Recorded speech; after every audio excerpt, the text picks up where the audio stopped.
Os ydych chi yn hoff o bysgod fel ydw i, ac yn wirioneddol hoff iawn o'r pysgodyn yma, sef Mecryll, wel, byddwch chi wrth eich bodde efo'r Rysait yma. Felly, y peth cyntaf i wneud ydy cychwyn coginio y Mecryll. Ac yn syml iawn, dwi'n rhoi o ar y barbecue, a mae hwnna'n mynd i goginio yn ar y deg tra dwi'n paratoi yr dressing. Da ni'n mynd i gychwyn efo olew olewydd.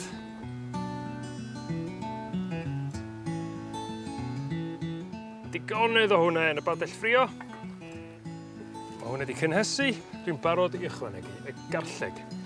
Rwan, hefo'r garlleg, dwi wedi sleisio fo yn fan, yn hytrach na i falu o.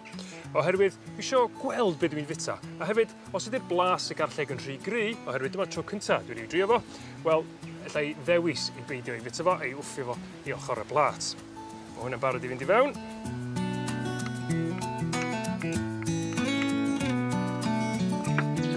A wedyn, da ni'n mynd i ychwanegu y chilis.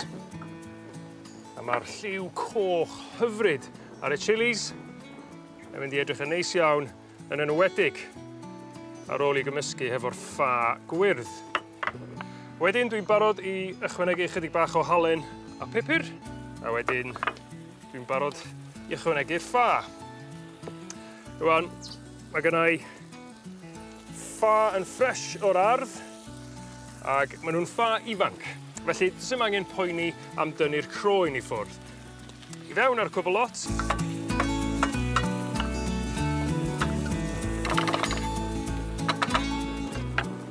A nesa, da ni'n barod i ychwanegu yr letys.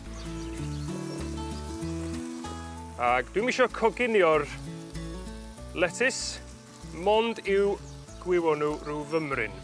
Felly, cadwch lygad ar y badell ffrio, peidiwch ag adlo goginio yn ormodol.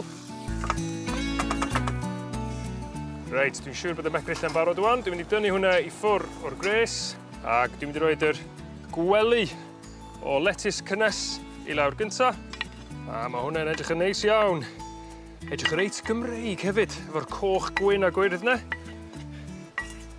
A wedyn, rwan dwi wedi paratoi'r gwely. Da ni'n barod am yr Mecryll. A wedyn dwi'n mynd i roed o'n fanna.